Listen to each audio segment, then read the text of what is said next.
A struggling mother facing foreclosure turned to the president for help and got a letter back promising better times. But since those times haven't come about, she's selling the handwritten note to stay in her home. The company selling the letter has sold others from the president, ranging from $10 to $20,000.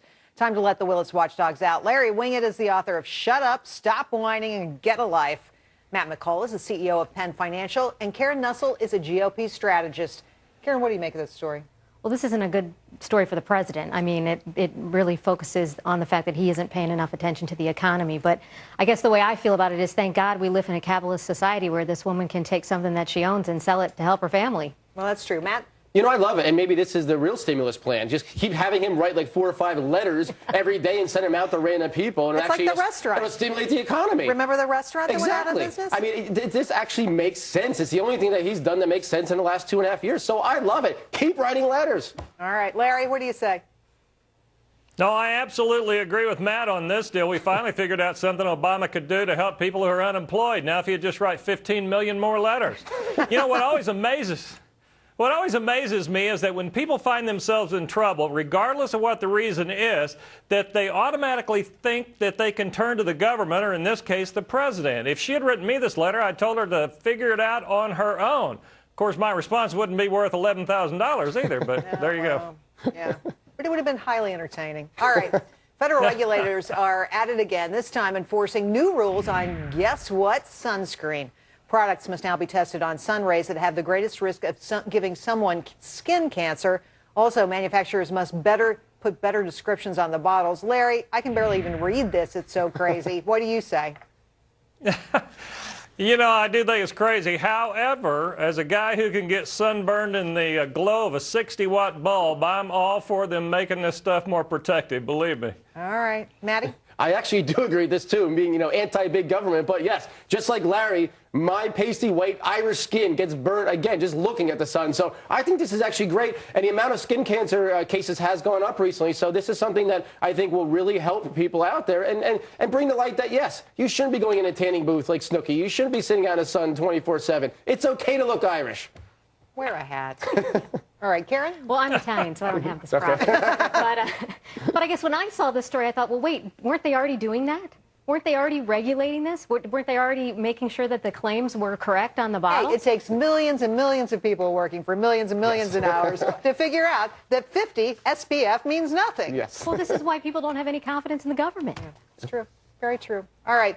Here's one of my favorite stories. JCPenney is signing on Apple's retail chief, Ron Johnson, as CEO. Johnson played a major role in getting retail Apple stores launched.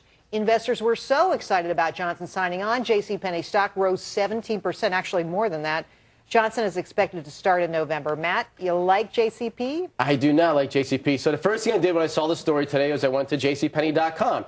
They're trying to sell me shorts for $9.99. So first thing I thought of is, okay, Kohl's, Walmart. Why am I shopping at JCPenney versus Kohl's or Walmart, which have basically taken away a lot of market share from JCPenney? Then I looked at the stock price for the last 10 years. Apple stock's up 2,900%. JCPenney's up 35%. So obviously this guy knows what he's doing as far as retail. Unfortunately, buying a pair of $9 jeans isn't as cool as buying an iPad. So I think he's in trouble. Larry?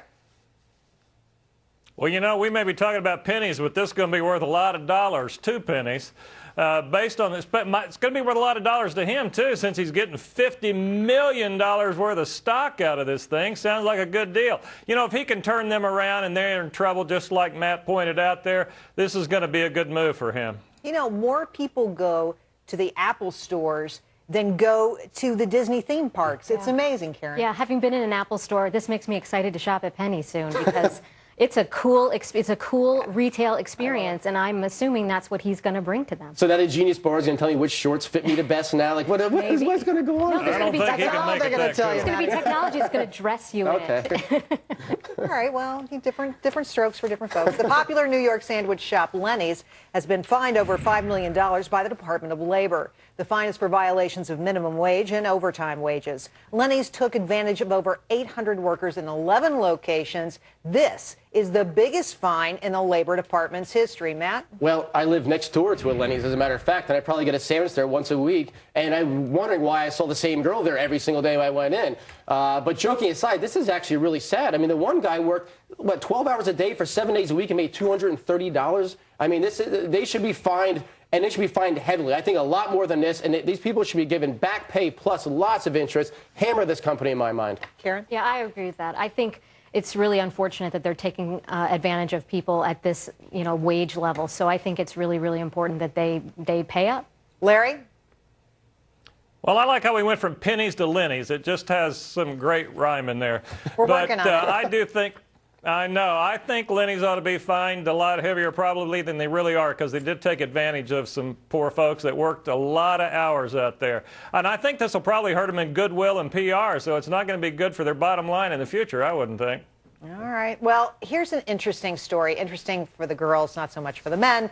Life expectancy for women in the U.S. slipping. Experts mainly believe it's due to smoking and obesity. But have no fear, we do have some good news on the Willis Report. Over the last few decades, life expectancy overall, it's getting higher. Larry, what do you say? I see the guys still way behind us. way. Yeah, way. W-E-I-G-H. Listen, this is just one of those sad reminders that it comes down to personal choice. We can put all the warning labels in the world on cigarettes and people still smoke. And we can warn people about what goes into our food, and people still eat too much. This is a matter of personal choice, and people make stupid choices. Nobody held a gun to their head to smoke a cigarette or eat that French fry, and they still continue to do it. And we need to teach people to make better choices. And obviously, when you make bad choices, you die sooner.